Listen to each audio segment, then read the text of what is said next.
ये हमारी राष्ट्रीय कार्यकारिणी बहुत ही ऐतिहासिक रही है। नॉर्थ ईस्ट में बीजेपी के रूप में पहली बार हम आए हैं और आपको मालूम है कि हमने नॉर्थ ईस्ट पे प्रस्ताव पारित किया।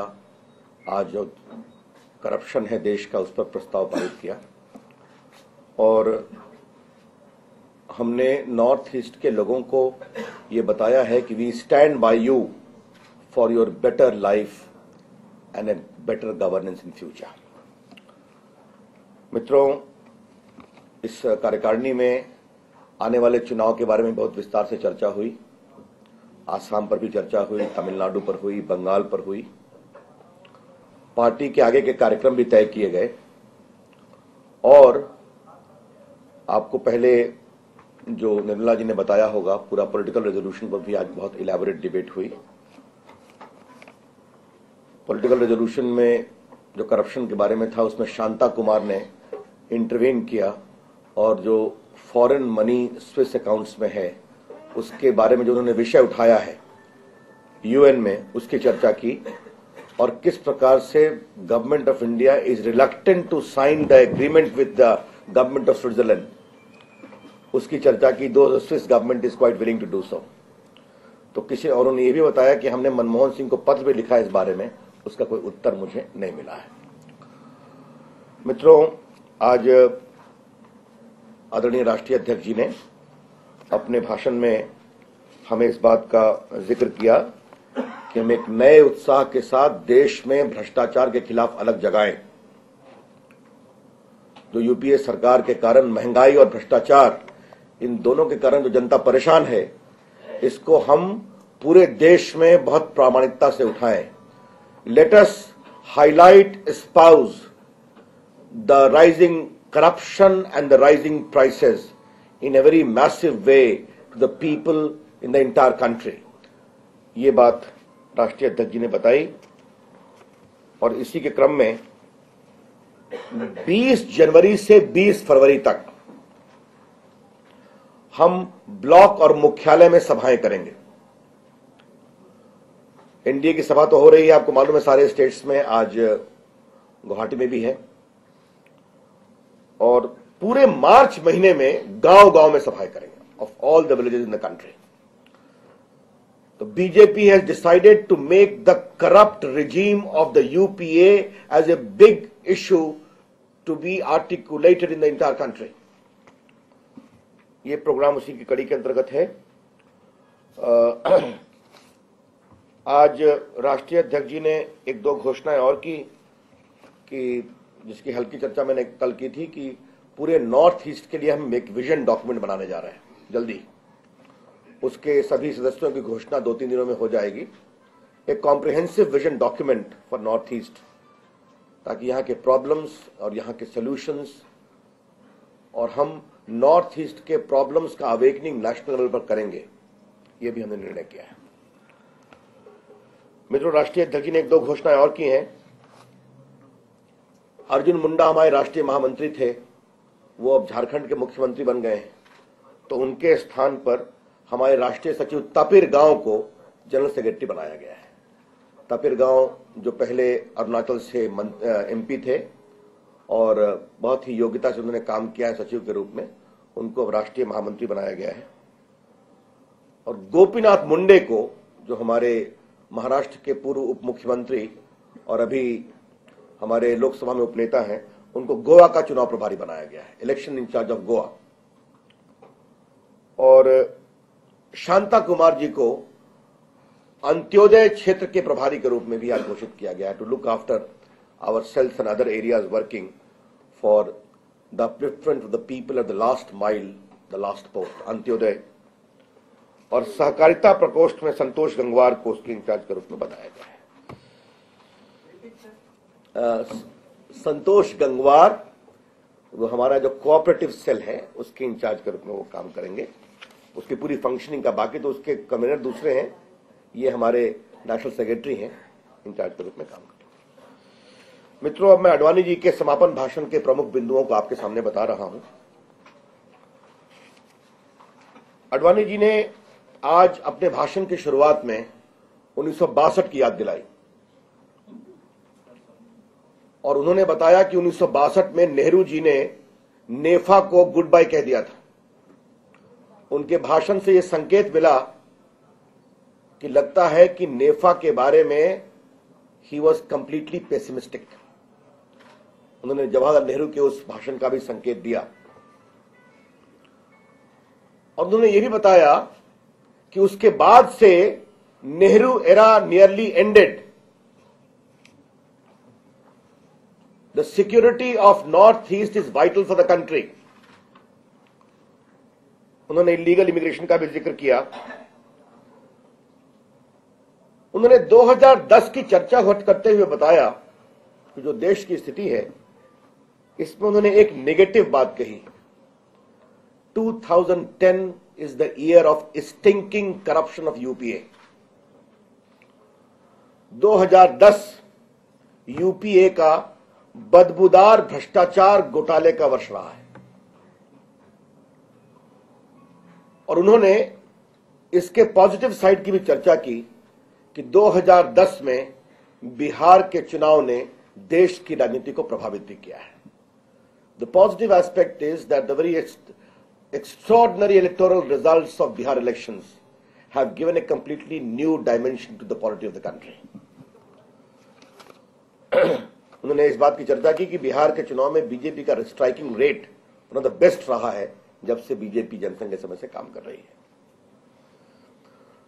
आडवाणी जी ने अपने भाषण में turning point in the politics of the country की चर्चा की। What are the turning points in the politics of the country? और उन्होंने बताया 2 factors are the most important, security of the country and corruption. देश की राजनीति में जो निर्णायक मोड़ होते हैं वो मूलतः 2 तत्वों से प्रभावित होते हैं। पहला तत्व है देश की सुरक्षा का विषय और दूसरा तत्व है भ्रष्टाचार। उन्होंने बताया कि जब भारत आजाद हुआ उस समय देश की सुरक्षा का एक बहुत बड़ा विषय था। कश्मीर के ऊपर जो पाकिस्तान का हमला हुआ था हम सभी जानते हैं। सरदार पटेल ने लगभग 550 राज्यों की जिम्मेदारी ली। आज वो सब इंटीग्रेशन हो गया। नेहरू जी ने एक राज्य की जिम्मेदारी ली, कश्मीर की। हम आज तक परेशानी में हैं। उन्होंने कहा देश की सुरक्षा से ही जनसंघ का जन्म हुआ था। जब श्यामा प्रसाद मुखर्जी ने अपने जीवन की आहुति दी, आपको मालूम है कश्मीर गए थे और उसके बाद जनसंघ का जन्म हुआ।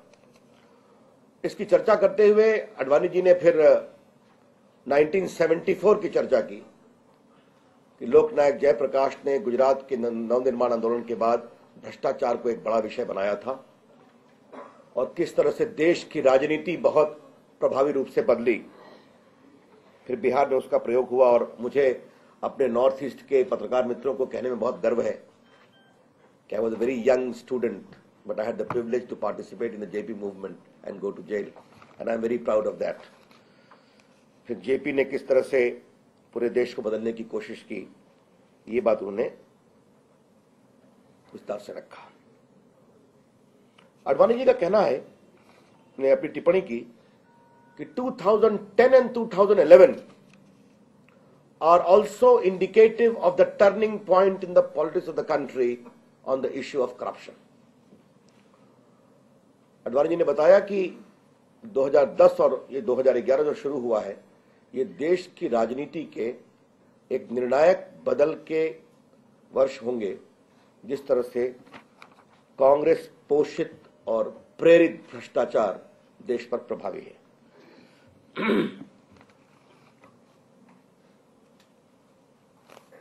आडवाणी जी ने सिक्योरिटी की चर्चा बिहार के चुनाव में भी की कि बिहार के चुनाव में शासन था, डेवलपमेंट था, वो तो अच्छी बात थी, but people felt secure under the regime of Nitish Kumar was also an important reason for the outstanding victory। So security and corruption always have the great potential to alter the course of polity and it becomes the catalyst for the turning point। मित्रों, आडवाणी जी ने एक और बात कही, आज जब ये सरकार परेशानी में है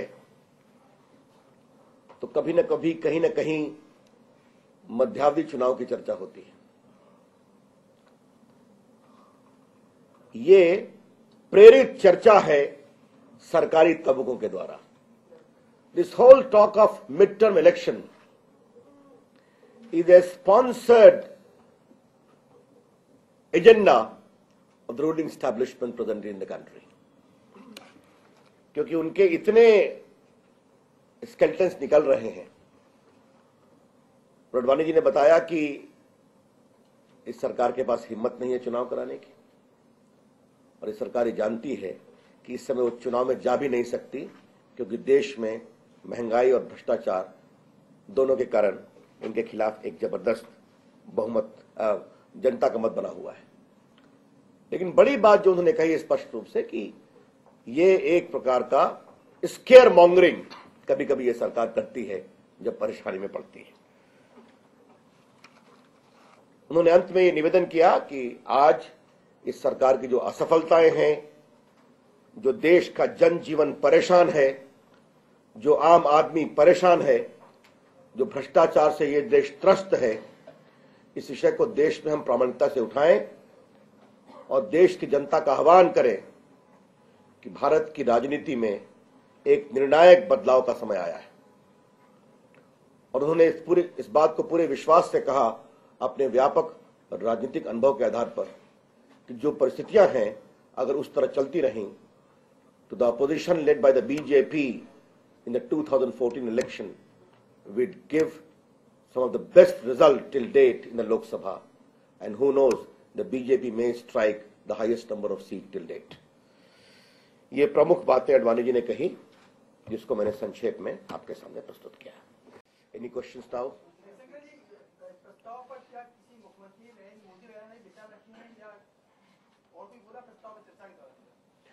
प्रस्ताव पर आपको मैंने बताया कि प्रस्ताव पर सुषमा जी ने बोला, प्रस्ताव पर हमारे अरुण जी ने बहुत विस्तार से रखा और दोनों का भाषण बहुत ही प्रभावी रहा।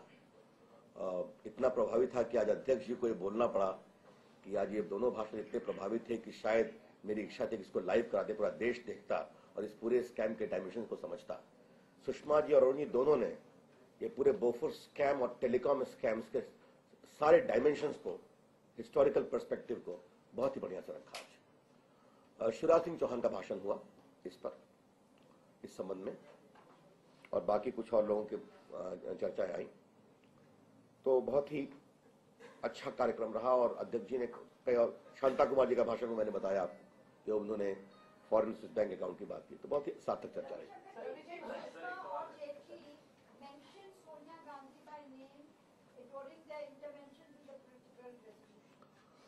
आपको पॉलिटिकल रेजोल्यूशन की नीना जी अभी कॉपी मिलेगी, तो मैं उसके अभी तैयार है, मैं एक लाइन सीधा पढ़ देता हूं, उसके बारे में कोई संशय नहीं होना चाहिए। Just minute, let me please complete Neena ji.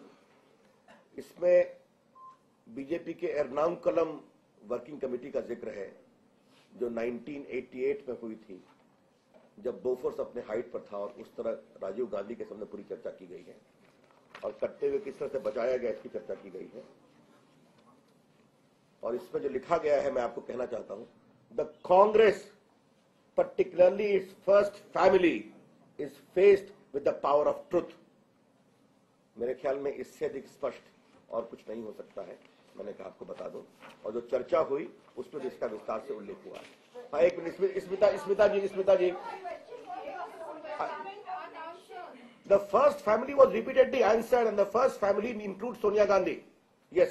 Sir, एक चीज समझा दीजिए, कल गडकरी जी ने पता चला है कि जब अपना अध्यक्षीय भाषण दिया तो 2-3 जगह पर सोनिया गांधी को भ्रष्टाचार के लिए पार्टली रिस्पॉन्सिबल बताया। पॉलिटिकल रेजोल्यूशन में उसका नाम नहीं दिखा, उनका नाम लेकर लिखा हुआ नहीं था। आज भी मालूम चला है कि सुषमा जी ने सीधे सोनिया गांधी को बोफोर्स वात्राची के मामले पर जिम्मेदार ठहराया। रेजोल्यूशन में उसका नाम नहीं लिखा गया है। आप समझा पाएंगे ये नाम से क्यों आप लोग? देखिए, ऐसा है, मैं पहले ही बात आपको बता दूं, हम नाम से अधिक आगे जाकर बोल रहे हैं। अगर फर्स्ट फैमिली का नाम हम अपने प्रस्ताव में रख रहे हैं, ट्रुथ सच्चाई छुप नहीं सकती, सच्चाई को अपने आप आगे आने की एक अजीब सी ताकत होती है। और आज बोफोर्स में जिस प्रकार से कोतरोकी को बचाने की कोशिश की गई, उसकी विस्तार से चर्चा अरुण जेटली ने की हर मामले पर, और अपने भाषणों में प्रथम परिवार की चर्चा हुई, सोनिया गांधी की भी चर्चा हुई। और मैं आपसे यह डिफर करता हूं कि जहां तक सवाल है ये प्रस्ताव में, अगर हम फर्स्ट फैमिली को कहते हैं the moment of reckoning of truth, तो और उससे बड़ी बात कह रहे हैं।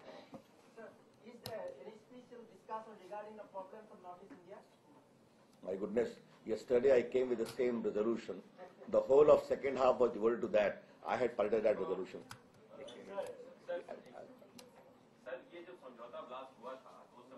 अभी आता हूँ इसके बाद इस पर अलग करूंगा।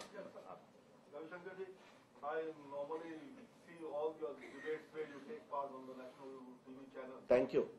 And you talk about corruption all over. It's heartening to see that when you are in Guwahati, you're talking about Guwahati.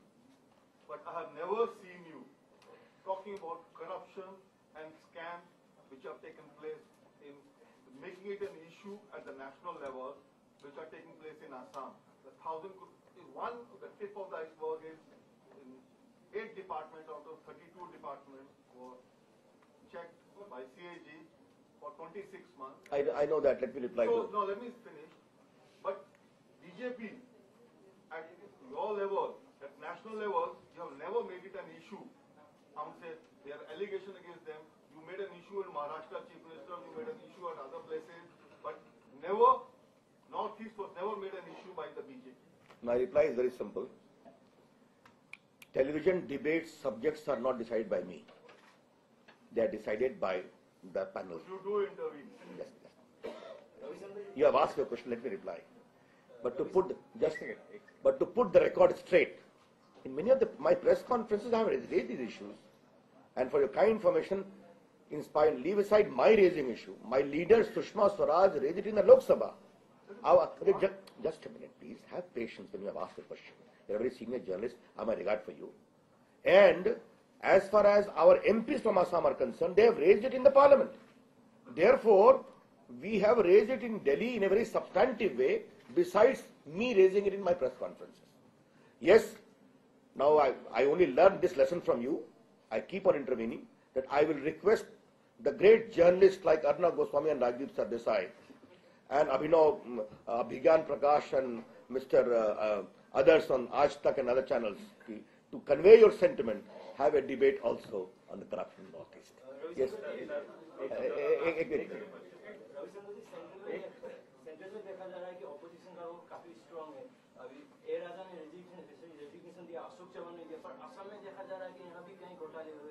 North कासर में 1000 करोड़ का घोटाला हुआ है, पर गवर्नमेंट को कुछ इफेक्ट नहीं हुआ है।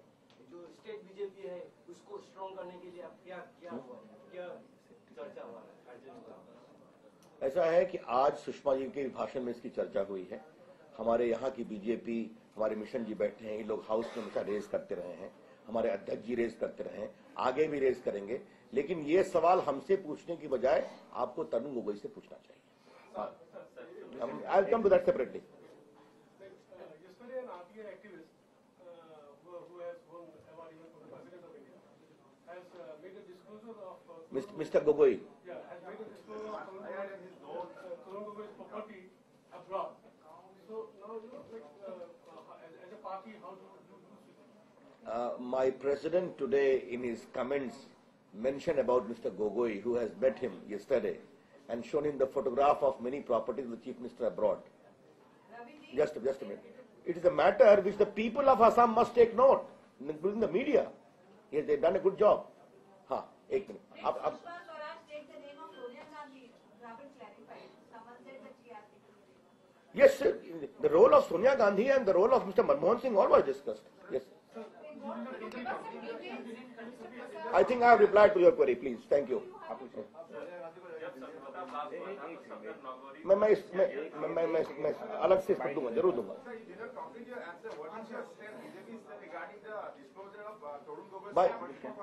Bhai, it is a issue which is further adding to the corruption of Mr. Tarun Gogoi and his government, and suddenly it will be taken to the people of the country, people of Assam and Northeast.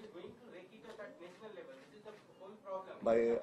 I am asking. It will remain in the northeast. It never get into. That is the whole problem. आज हमारे राष्ट्रीय अध्यक्ष ने हमारी राष्ट्रीय कार्यकारिणी की बैठक में इसकी चर्चा की है। अब राष्ट्रीय अध्यक्ष सबसे बड़े होते हैं और राष्ट्रीय कार्यकारिणी बीजेपी की सबसे बड़ी बॉडी है, उस पर चर्चा हुई है। We will take it up surely. हाँ, आडवाणी जी ने अपने बताया कि उन्होंने भ्रष्टाचार को टर्निंग पॉइंट बताया है 2014 के लिए। रेजोल्यूशन में फर्स्ट फैमिली का आप लोग जिक्र कर रहे हैं। तो ये जो आप लोगों की लड़ाई है भ्रष्टाचार के खिलाफ, जो जनता के बीच में जाएंगे, वो सरकार के खिलाफ है, कांग्रेस के खिलाफ है? वो इस कांग्रेस पार्टी के भी खिलाफ है और सरकार के भी खिलाफ है, क्योंकि पूरा देश जानता है कि इस सरकार की अंतिम प्रामाणिक कुंजी 10 जनपद के पास में है, जहां प्रथम परिवार निवास करता है।